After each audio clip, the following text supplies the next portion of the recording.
할렐루야. 좋으신 하나님 우리와 함께 계십니다. 성령이 운행하십니다. 성령님께 선제 박수로 영광을 올려드리겠습니다.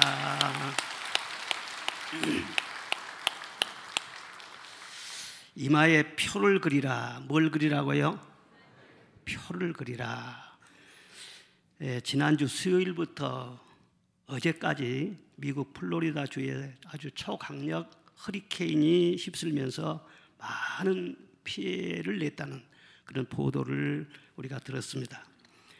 확률상으로는 1000년 만에 한 번 내릴 법한 엄청난 비가 쏟아졌다고 합니다.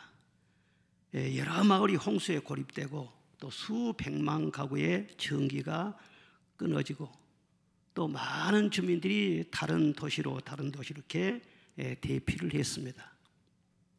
그런데 그 일기예보를 통보하는 기상통보관이 방송을 하면서 앞으로 이 다가올 이 허리케인은 얼마나 강력한지 그 피해가 얼마나 클지 상상하는 것도 두렵습니다.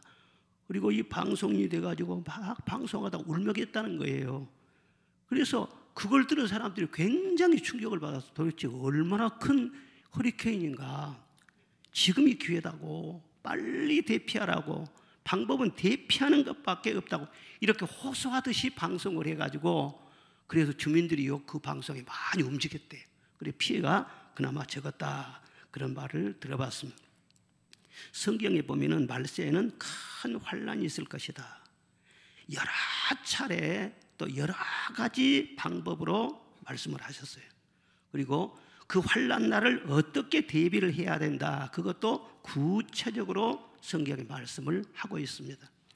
특별히 구약의 다니엘서 그리고 마태복음과 또 요한계시록 이런 데 집중이 되고 있는데 오늘 이 에스겔 말씀도 보면은요 그런 내용이 보이고 있습니다. 오늘 본문에 보면 에스겔이 환상을 보는데 여호와께서 베옷을 입고 서기관의 먹그릇을 찬 사람에게 예루살렘 성읍중에 순행하여 그 가운데 행하는 가정한 일로 말미암아 탄식하며 우는 자의 이마에 표를 그리라 말씀을 하십니다. 또 성읍중에 다니며 불쌍히 여기지 말고 긍휼을 베풀지 말고 다 쳐서 죽이되 이마에 표 있는 자에게는 가까이 하지 말라, 그런 말씀이 기록되고 있습니다. 즉 아무리 큰 환란이 온다고 할지라도 이마에 표가 있으면은 보호를 받는다. 이마에 표가 있는 사람은 위기라고 할지라도 기회가 된다. 그런 말씀들이 성경에 쫙 나와 있어요. 요한계시록에도 보면은요 이마에 인치라는 그런 말씀이 나옵니다. 자, 계시록 7장 1절 보겠습니다. 시작. 이후에 내가 내 천사가 땅 네 모퉁이에 선 것을 보니 땅의 사방에 바람을 붙잡아 바람으로 하여금 땅에나 바다에나 각종 나무에 불지 못하게 하더라. 2절. 또 봄에 다른 천사가 살아계신 하나님의 인을 가지고 해 돋는 데로부터 올라와서 땅과 바다를 해롭게 할 권세를 받은 천사들에게 향하여 큰 소리로 외쳐 우리가 하나님의 종들의 이마에 인치기까지 땅이나 바다나 나무들을 해하지 말라 하더라. 아멘. 바람이 부는데 바람을 붙잡으라고 했잖아요, 천사들한테. 이 바람은 뭘 말하냐면은 전쟁이나 전염병 같은 큰 환란을 말하는 것입니다. 지금 인을 치야 되는데 너무 바람이 심해 버리면은 인 치를 수가 없으니까 바람을 잠시 붙잡아 놓고 인침받는 수가 차기까지 조용한 평화를 유지해야 된다, 그렇게 말씀하셨어요. 그러니까 아직 큰 환란, 본격적인 환란이 없는 것은 인침받을 기회를 주기 위해서 그런 환란 없이 평화를 주고 있다는 거예요. 우리나라들은 평화를 주신다는 거예요. 그리고 7장 4절에 보면 내가 인침을 받는 자의 수를 들으니 이스라엘 자손의 각 지파 중에서 인침받는 사람들의 수가 14만 4천이니라, 그렇게 말씀합니다. 14만 4천 명이 차야 돼. 그리고 9장 4절에 보면은 저희에게 이르시되 땅의 풀이나 푸른 것이나 각종 수목은 해하지 말고 오직 이마에 하나님의 입맞지 아니한 사람들만 해하라. 입맞는 사람들은 보호하고 입맞지 않은 사람은 마음대로 해도 좋다는 거예요. 그러니 입맞는 것이 얼마나 중요합니까? 서로 한번 쳐다보세요. 이마에 인이 있는가 보세요. 사람들은 안 보이죠. 그런데 하나님은 정확히 보신다고. 아멘. 재앙도 보여, 마귀도 봐요. 그리고 애굽에 문설주에 피가 있는 것을 죽음의 사자는 보았다고 했어요. 피가 있으면 넘어갔다고 했어요. 이마에 입 맞는 거, 표를 그린다. 이게 영적으로 보면 굉장히 이거 중요한 거예요. 그러면은 어떤 사람이 이마에 표를 하라는 것인가? 성경에 보면은 모호하지 않습니다. 정확하게 나와 있어요. 첫째 무엇이냐면은 속량함을 받은 자 그랬어요. 뭘 받은 자예요? 속량함을 받은 자. 계시록 14장 3절에 보면 그들은 땅에서 속량함을 받은 자들이라 그렇게 말씀하고 있습니다. 속량이라는 건 뭘 말하냐면은 죄수를 몸값을 받고 석방하는 것을 말해요. 노예나 포로를 값을 지불하고 사서 놓아주는 것을 말합니다.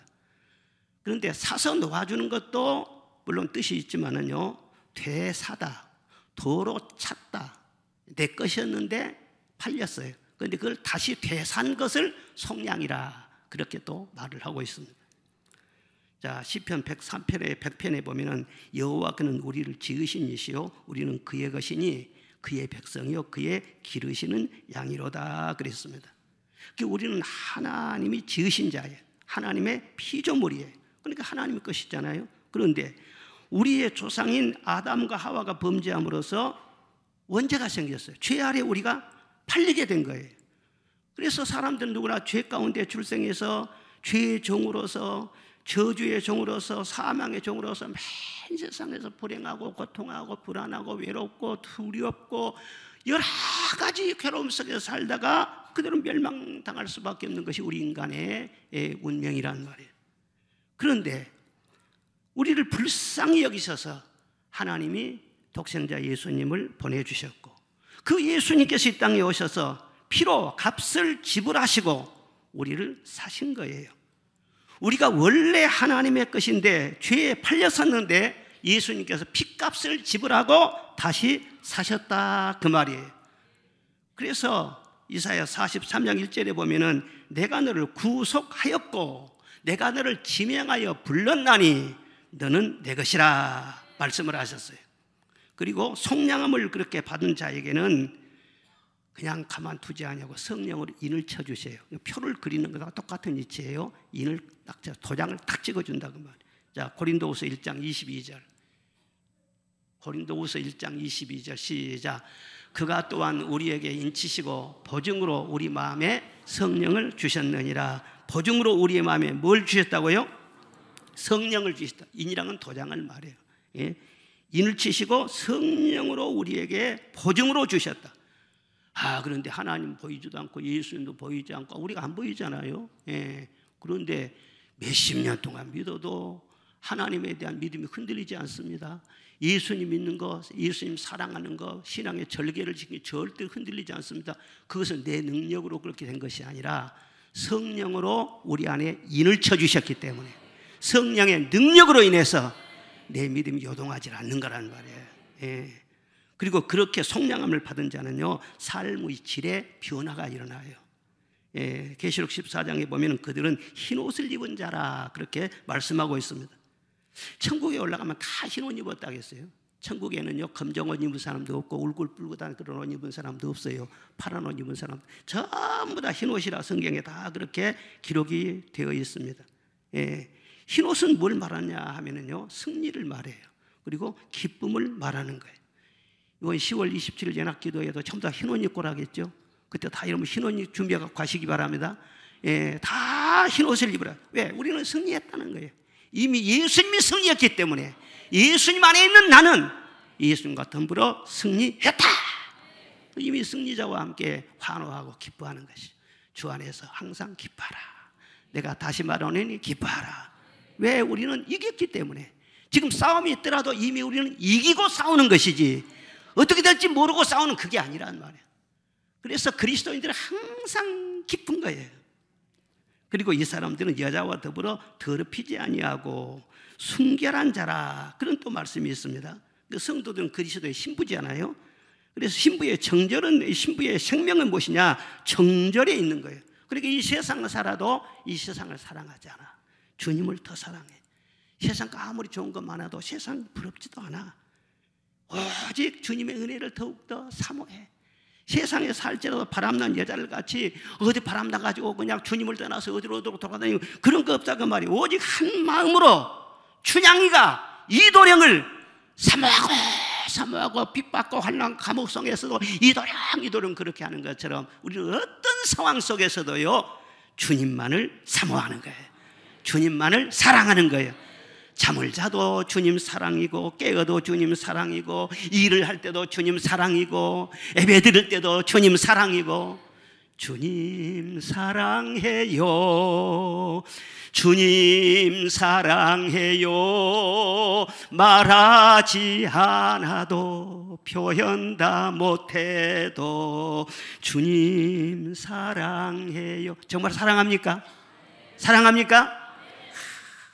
사랑하면 사랑받는 주님도 좋으시지만은요, 사랑하는 내가 행복한 거예요. 예? 세상 사랑하면요, 힘들어요. 돈 사랑해 보십시오. 돈 때문에 근심 걱정 많고, 예? 고생 많이 하고 그래. 너무너무 사람에게 집착하고 사람 사랑하면요, 그 사람 때문에 또 고생해. 그런데 예수님 사랑하면 자유가 있습니다. 평강이 넘치게 되는 겁니다. 그리고 그들은 새 노래를 부른다, 그렇게 말씀했어요. 새 노래를 부르니 땅에서 속량함을 받은 14만 4천 밖에는 능히 이 노래를 배울 자가 없더라 그랬어. 세상 사람들이 배우지 못한 신비한 새 노래를 부르게 된다. 그 노래는 구원의 노래예요. 구속의 은총을 받은 것에 대한 감사의 노래예요. 그러니까 이 세상 사람들은 전혀 그런 이 노래를 부를 수가 없죠. 예, 그리스도인들만 그것을 부를 수 있는 것이지. 우리 그리스도인들은 오직 10가지, 100가지 그런 것 때문에 다 우리가 감사한 것이 아니라 한 가지 때문에 감사하는 거예요. 내 죄를 사함받고 하나님의 자녀가 되고 영생을 얻은 것이 나에게 가장 큰 복인 줄로 믿습니다. 이 세상 그 무엇보다도 이 한 가지 때문에 오로지 감사하고 새 노래를 부르는 사람들이 그리스도인이란 말이에요. 요즘 우리나라가 작가 한 분이 노벨 문학상 받았다고, 이거 국가적인 경사라고 대단히 막 난리가 났어요. 저도 기쁘지요. 참 대단한 일이에요. 개국 이래 처음 있는 일이지. 그렇게 참 영광스럽고 그렇게 기쁘고, 한 나라 백성이니까는 같이 기쁘잖아요. 그런데 이 세상에 어떤 상을 받고 어떤 영광을 누린 것보다도 더 놀라운 영광이 무엇이냐? 바로 구속의 은혜인 줄로 믿습니다. 우리가 언젠가는 저 천국에 들어가서 황금길을 걸으면서 시들지 않은 기쁨의 면류관을 쓰고 주님의 보좌 앞에서 영원히 새 노래를 부르면서 주님 사랑받고 그렇게 영생하게 될 거 아닙니까? 그 기쁨은 세상의 어떤 즐거움과도 비교할 수 없는 기쁨이에요. 그냥 생각하면은요, 아이고, 내가 어떻게 해서 그런 은혜와 복을 받았을까? 여러분들 얼마나 아찔하지 않습니까? 얼마나 감사해요. 세상 근심에 잠겨있지 마시기를 바랍니다. 다 하나님께 맡기시기를 바랍니다. 그리고 주 안에서 기뻐해야 돼. 천국이 따로 없어요. 이 세상 살 때도 늘 마음속에 기쁨 충만하고 찬송이 가득하면은 슬픔 많은 이 세상도 천국으로 화하게 될 줄로 믿습니다. 찬송하면 원수마귀가 떠나가는 것입니다. 저주가 떠나가는 것입니다. 치유 역사가 일어나는 것입니다. 찬송하면 성령이 임재하시고 옥문이 열리게 되고, 찬송을 부르면 자꾸 찬송할 일이 많아지게 될 줄로 믿습니다. 여러분의 얼굴이 확 펴져가지고 찬송해 보십시오. 모든 근심, 걱정, 염려, 원수마귀는요 순식간에 떠나가. 할렐루야. 늘 새 노래를 불러야 돼. 교회는요 설교보다도 기도보다도 제일로 중요한 것이 무엇이냐? 찬송이에요. 아무리 봐도 찬송 한 장 부르고 합시다. 298장 1절만 불러요. 298장. 속죄하신 구세주를, 속죄하신 구세주를 내가 찬송하리라. 내게 자유 주시려고 주가 고난 당했네. 그 신사랑 찬양하리. 나의 죄 사하려고 십자가에 죽임 당한 나의 주 찬양하리. 2절로 나오네요. 내가 구원받은 증거 기뻐 전파하리라. 내 죄 모두 담당하신 주의 사랑 크시라. 아멘. 크신 사랑 찬양하리. 나의 죄 사하려고 십자가에 죽임 당한 나의 주 찬양하리. 3절도요. 승리하신 구세주를 내가 찬송하리라. 죄와 죽음 지옥 권세 주가 모두 이겼네. 그 신사랑 찬양하리. 나의 죄 사하려고 십자가에 죽임 당한 나의 주 찬양하리. 할렐루야. 우리가 구속의 은혜를 받지 못했다면 이런 찬송을 부를 수가 있겠냐 그 말이야. 임영웅이도 못 불러요. 우리만 부를 수 있는 특권이 있는 거야. 할렐루야. 얼마나 감사하니. 이 속량함을 받은 사람에게 꽝 하고 이마에 표를 그려준대. 둘째로는요, 어린 양을 따라가는 자에게 표를 그려줘요. 자, 계시록 14장 4절에 보면은 어린 양이 어디로 인도하든지 따라가는 자며 그랬어요. 여기서 어린 양은 누구를 말해요? 바로 예수님 말해요. 우리의 속죄양이 되어주신 예수님 말이에요. 그러니까 어디로 예수님 인도하시는 따라간대요. 나의 생각이나 나의 지혜나 나의 판단이나 나의 감정이나 다 있지요. 그런데 예수님이 말씀하시면 내 것은 다 내려놓고 순순하게 주의 인도하심을 따라가는 이런 사람들이 말하자면 이마에 표가 있는 사람이라. 우리 예수님도 어린 양이셨잖아요. 하나님의 뜻대로 죽기까지 이 땅에 내려오셔서 순종하셨잖아요.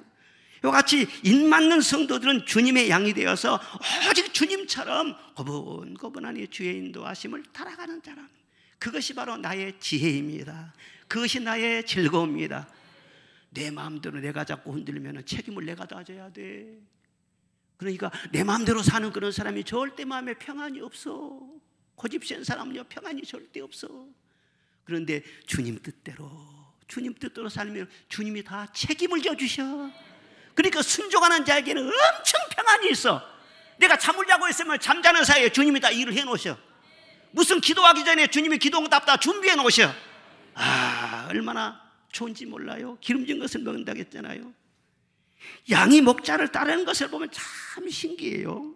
염소는요 비슷하게 생기기는 했지만은요 자기 마음대로 일에 막 쏘다니고 그럽니다. 제가 염소를 길러봐서 잘 알아요. 그 염소는 성품이 아주 빼딱한 것을 좋아해. 막 벼랑길로 다니고 막 험한 산이나 깊은 골장이나 지가 뭐 그냥 잘났다고 그냥 위험한 데로만 하면서 막 다녀요 또.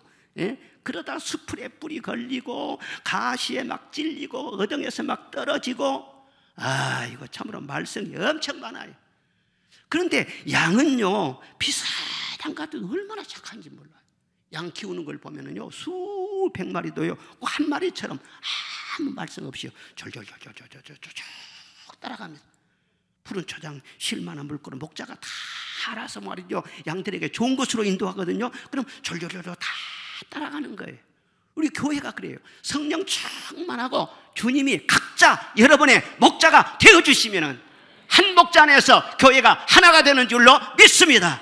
성령으로 감동하셔서 말씀하시면 여성들이 졸졸졸졸 다 따라오는, 잡음이 절대 있을 수가 없어.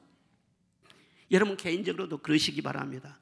언제나 이 초점을 뭐냐면은 내 생각, 내 요구사항 그것을 절대 앞세우지 마세요. 그 고생감입니다. 주님이 어떻게 생각하실까? 주님이 어떻게 인도하실까?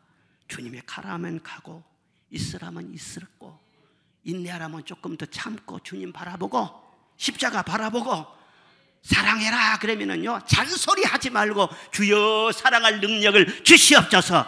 사랑하고 이렇게 해서 주님 뜻대로 살아가는 것이 그 신앙생활이고 그리스도의 신부인 것이지. 주님 따라가면서 투덜투덜하고 그러면은요 내가 고생감이에요.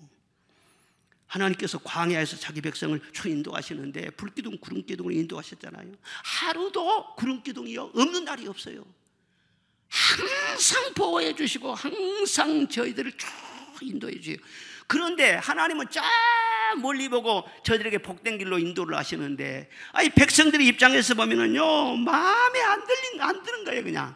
그러니까 하나님의 인도하심대로 순순하게 가면 될 텐데 꼭 염소처럼 뿔이 나가지고 막 불평하고 원망하고 또 원망하고 가다가 뭐 길이 막히거나 또 무슨 쓴 물을 만나거나 물 없는 메마른 땅을 만나거나 막 험한 골짜기 이런 데 만나면은요 막 그냥 속상하다고 하고 그냥 투덜거리고 그냥 원망하고 하나님이 나를 버리셨잖아요. 맨 이런 말을 하는 거예요. 예? 하나님께서 그 말을 다 들었어요. 하나님은 지금 고생하고 어려운 길 같아도 멀리 내다보시고 인도하신 줄로 믿습니다. 유익된 길로 인도하신 줄로 믿습니다. 그리고 어려움을 주신 것은 뭐냐 하면은 너 기도해라 그런 뜻이에요. 그러면 답은 다 하나님이 갖고 계시는 것입니다. 그래서 기도해서 길이 잘 열려지게 되고 좋은 결과가 있게 되면은요 하나님을 더 알아가게 되는 거예요. 믿음이 자라게 되는 거예요. 그리고 여러 가지 유익이 되는데 어려움도 유익이 다 되는데 기도하지 않고 원망 불평 그러다가 불뱀에 물리고 재앙을 만나고 고생하다가 그 좋은 날을 헛되이 많이 보내버렸다. 구름기둥 불기둥으로 우리를 인도하실 때 여러분들은 아멘 아멘 하고 순순히 따라가시기를 바랍니다. 무슨 일을 만나든지 만사 형통하리라. 하나님의 능력과 지혜를 믿고 따라가시기를 바랍니다. 성령을 소멸하지 마시기를 바랍니다. 그러면요 기름진 축복이 멀리 있는 것이 아니에요. 순종하는 삶 속에 있는 것이고 내 심령 속에 그 은혜가 흘러넘치게 되는 것입니다. 또한 양은요 변질이 되지 않아요. 성품이 항상 보면은 양은요 그대로입니다. 양 그대로예요. 뭐 중간에 여우를 만났다거나 이리를 만났다거나 그래도요 양은 끝까지 양으로 살다가 양으로 죽는 것이지 양이 성깔 변한 거 봤어요? 절대 성깔 변하지 않습니다.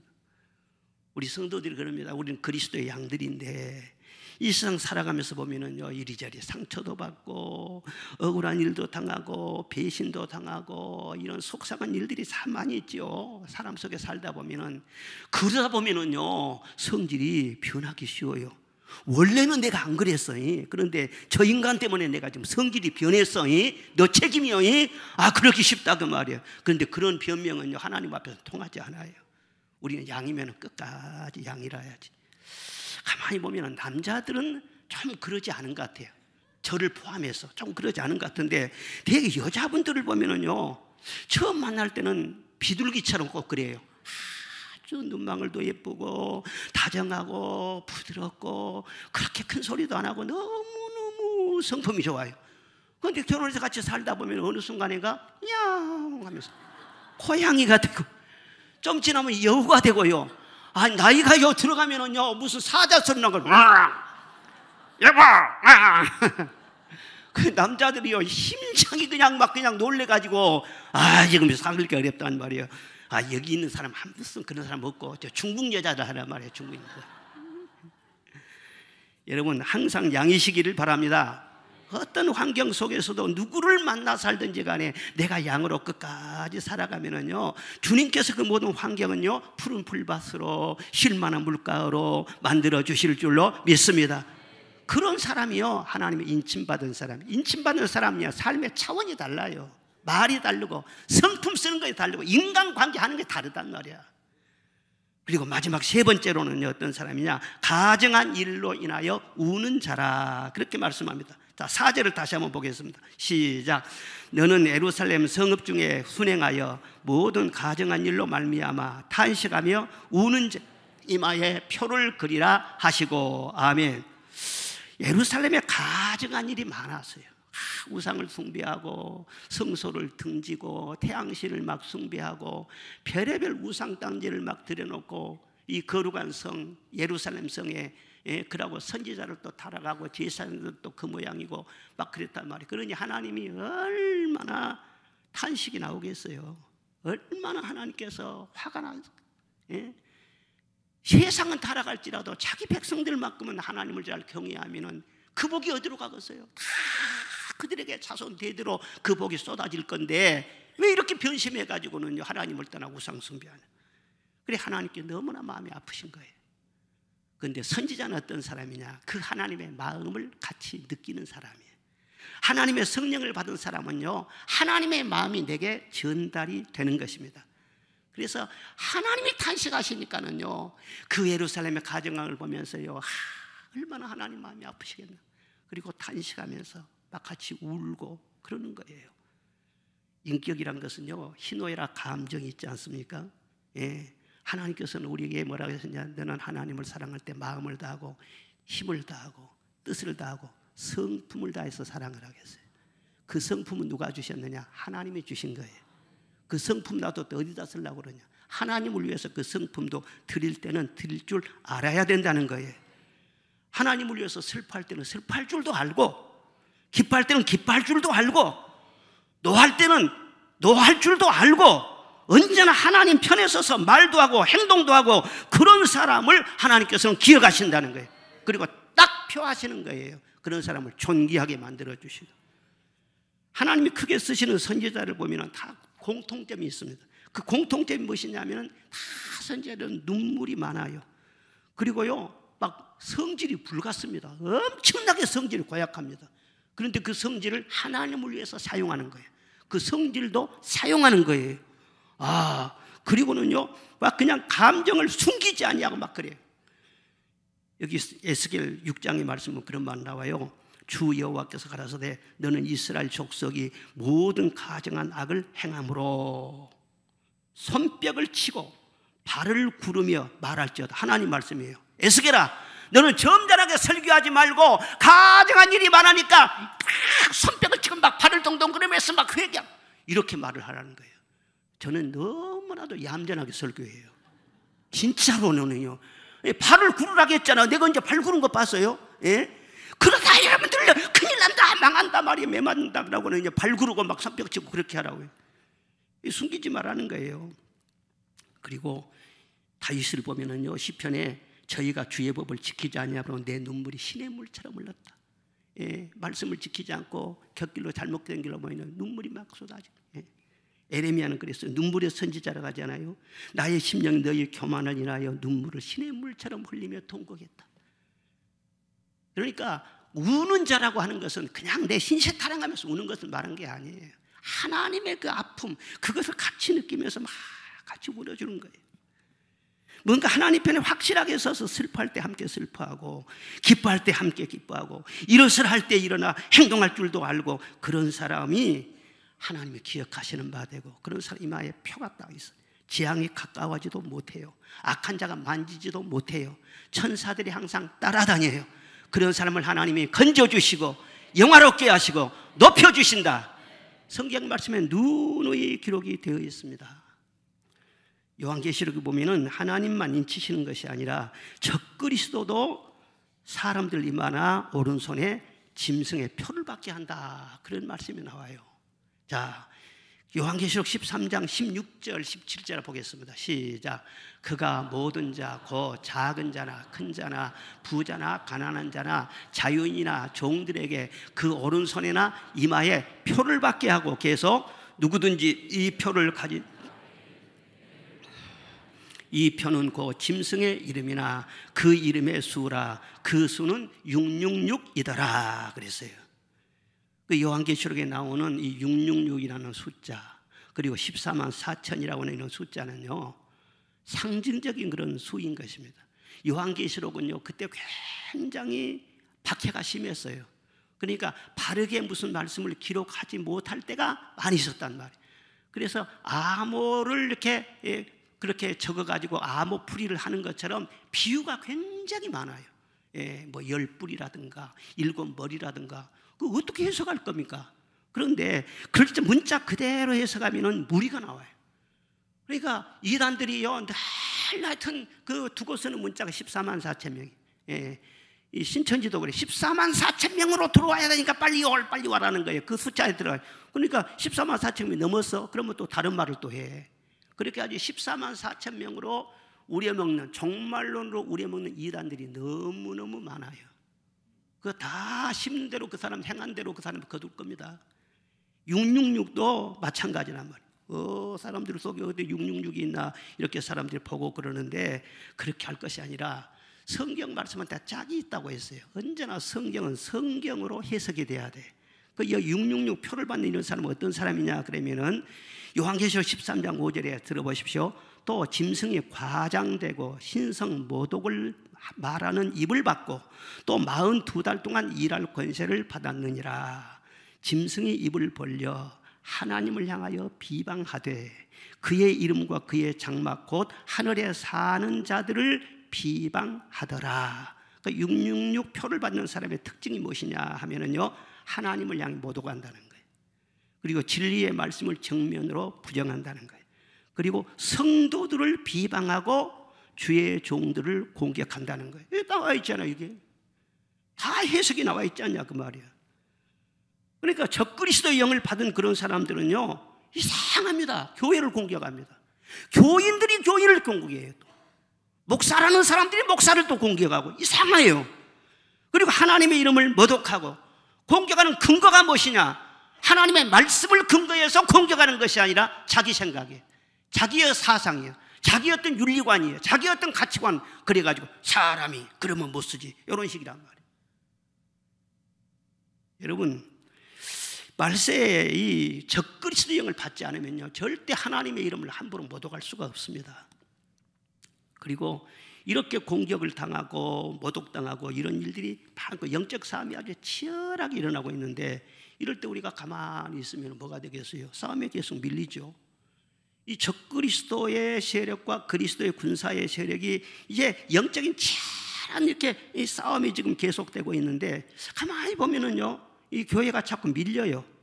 적그리스도 세력에 자꾸 밀려요. 물론 궁극적으로는 예수 그리스도와 함께 승리하겠지만은요, 잠시 보면은요, 자꾸 밀리는 것을 볼 수가 있어요. 왜 그러느냐? 적그리스도의 세력들은 끊임없이 싸웁니다. 끊임없이 싸워요. 계속 사상적으로 무장하고, 계속 우리나라에 보면 각계각층에 다 이 적그리스도 사상을 퍼뜨리는 거예요. 집요하게 그러기 때문에요. 언제 어떤 순간에 보면은요, 이상하게 딴 세상이 돼버렸어요. 그런데 교회는요, 싸우지를 않아. 우리가 은혜를 누리려고 하지. 그 편안히 쉬리로다. 싸움을 하지 않으니까는요, 그대로 적그리스도의 세력, 거짓 세력에 밀리는 것을 볼 수가 있습니다. 교회가 지금 반대하고 있는 포괄적 차별금지법이 만약에 이런 통과가 되면 어떻게 될 것인가? 이러면 우리가 그걸 잘 알아야 돼요. 한마디로 말하자면은 어이없는 세상이 되어버린다는 거예요. 나라가 다른 그런 나라에 다 지금 전철을 우리가 알고 있습니다. 성적 지향이나 성별 정체성이나 전과, 고용, 사상, 학력 등으로 인한 차별을 금지한다 하는 것인데, 소수를 보호하기 위해서 그렇게 금지한다는 거거든요. 그러면은 그 사람을 보호하고 그 사람을 편을 들다 보면은요, 피해를 입은 일반 국민들은요, 역차별을 당하는 거예요. 말할 것도 말도 못하는 거예요. 그리고 극단 이슬람 같은 그런 사람들, 그 사람들은 일부 다처주입니다. 돈 많은 중동 어떤 사람하고 결혼한다고 그렇게 좋아할 것이 아니에요. 그 사람이 섹한든지 써든지 보든지 몰라요. 일부 다처제란 극단적인 이슬람이나 불법 체류자나 가짜 난민이나 전과자나 공산주의자들도 차별해서는 안 되기 때문에 그 사람들이 무슨 사상을 퍼뜨리고 사회를 어지럽히게 하고 그러더라도요, 아무 말 못합니다. 아무 말 못해요. 그리고 소수 이단도요, 비판하지 못하게 하기 때문에 신천지 같은 그런 이단은요, 이 차별금지법 찬성입니다. 좋다. 예. 강단에서 이단 공격 못하게 하니까. 그리고 동성애를 죄라고 말을 못하게 하니까 이것은 성경에 있는 말을 그대로 말하지도 못해. 죄인데 죄라고 말도 못해. 그러니까 목회자들이 입을 막는 거예요. 표현의 자유를 억압해요. 성경대로 설교도 못하게 해요. 도대체 누구를 위한 법인가? 성경적으로 보면 짐승의 표를 받는 사람이 아니고는 이런 법을 발의하거나 옹호하거나 하지 못할 것입니다. 어떤 탈북인이요, 자유를 찾아서 우리나라에, 남한에 귀순을 했어요. 왔어요. 여기서 공부를 하다가 뜻을 품고 미국으로 유학을 가서, 미국 유학을 가서 어떤 대학에서 공부를 이렇게 하는데 차별금지법이 통과된 주라. 그리고 거기는 아들들이 말이죠, 자기 아빠를 향해서 아빠라도 못한대, 엄마라도 못한대. 그럼 뭘로 불러야 되냐? 부모 1, 부모 2 그렇게 불러야 된다는 거예요. 아빠, 엄마 그러면 그건 성차별이라는 거예요. 그리고 제재를 가한다는 거예요. 그러니까는 그 탈북인 유학생이 말이죠, 이거 자유를 찾아서 내가 북한에서 탈출을 했는데 미국에 와보니까는요, 북한보다 더 언론 자유가 통제가 되네, 더 억압된 그런 나라에 지금 내가 와 있네, 탄식을 했다는 거예요. 여러분, 이런 잘못된 법을 만들고 그렇게 하면 그들은 편할까요? 그들은 정말 행복할까요? 그렇게 주장하는 그런 사람들도 다 불행하기나 마찬가지. 계시록 14장 9절에 보면 큰 음성으로 이르되 만일 누구든지 짐승과 그의 우상에게 경배하고 이마에나 손에 표를 받으면 그도 하나님의 진노의 포도주를 마시게 된다 그랬어요. 불과 유황으로 고난을 받게 된다. 그리고 고난의 연기가 세세토록 올라가리로다. 그 이름의 표를 받는 자는 누구든지 밤낮 쉼을 얻지 못하리라 그랬어요. 그렇게 주장하고 막 퍼뜨리고 다니고 막 그렇게 하는, 그렇게 유별나게 하는 거, 자기 자신에게도 절대로 그것은 유익이 안 되고 행복이 없다는 거예요. 스스로 불행에 빠진다는 거예요. 그렇게 주장하고 다니면. 이렇게 이 나라에 가증한 일들이 계속 일어나고 있는데 우리가 정말 하나님의 마음을 안고 탄식하며 기도하며 목소리를 내며 이러셔야 되지 않겠어요? 진정으로 나라를 사랑한다면요. 울 때 진짜로 울면서 탄식하면서 기도하는 사람, 그런 사람 이마에다 딱 표를 놔라. 하나님이 딱 기억하신다 그 말이에요. 하나님이 다윗을 왜 그토록 사랑하셨는가? 다윗은 기도할 때 눈물도 많았어요. 때로는 막 펑펑 울었어요. 찬송할 때 막 기뻐가지고 그냥 바지가 흘러내리지도 모르고 막 그냥 기뻐서 춤을 추고 그랬어요. 그러나 누가 하나님의 이름을 모욕하거나 회방하거나 그러면은요 막 불같이 일어났어요.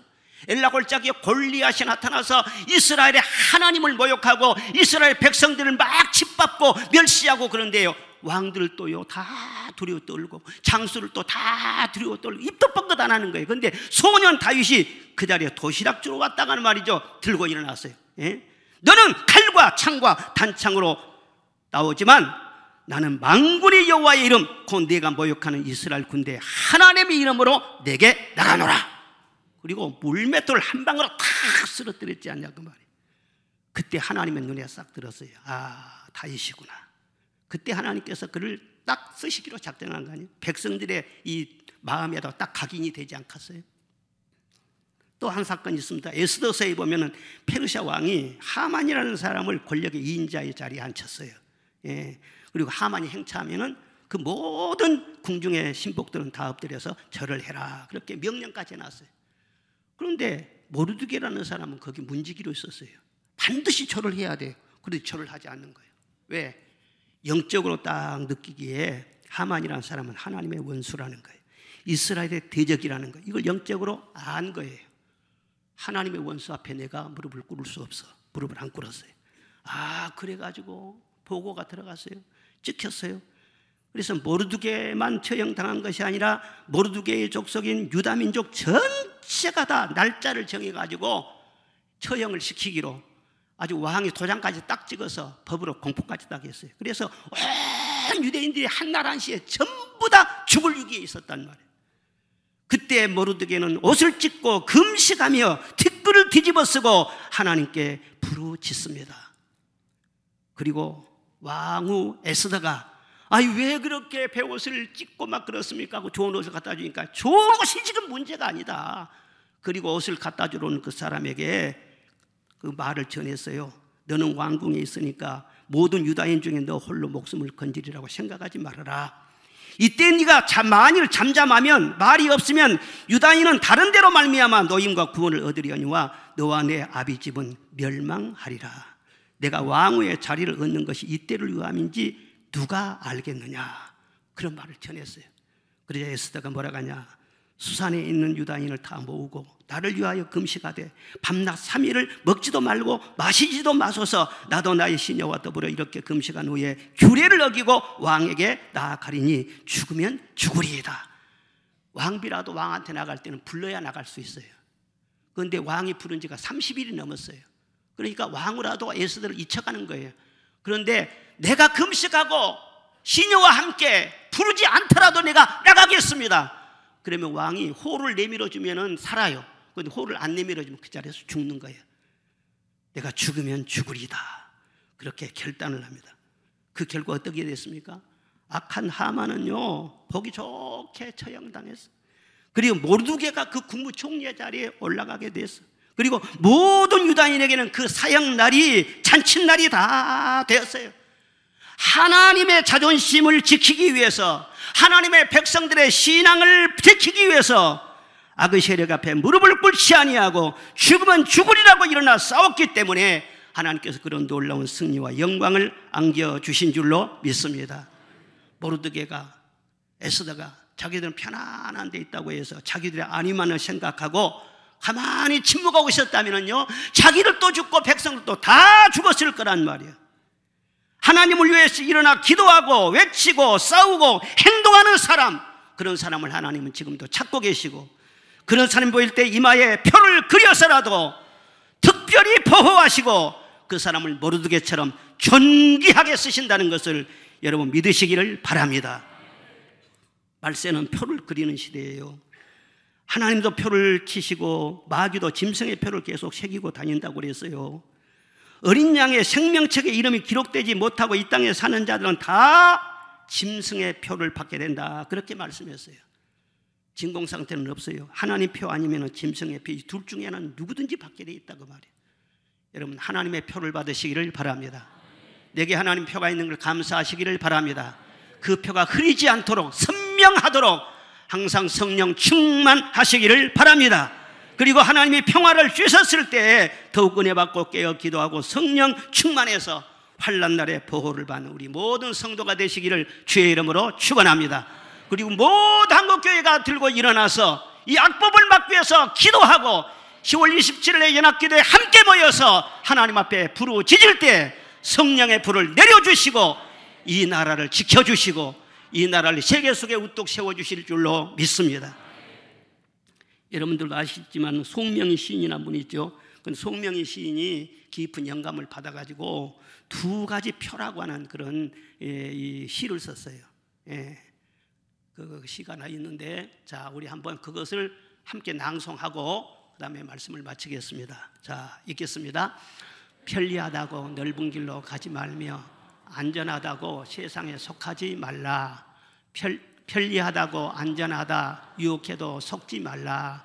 어린 양의 인을 받으면 세상의 마음을 마음이 아니라 미움이에요. 다시 세상의 미움을 당하나 해서 천국에서는 환영받겠고 짐승의 표를 받으면 세상에서는 대접받아도 천국은 포기함이라. 모든 슬픔과 고난을 다 당하나 예수의 보혈로 내 마음의 문설주에 바르고 나를 구원하신 하나님을 바라버리라.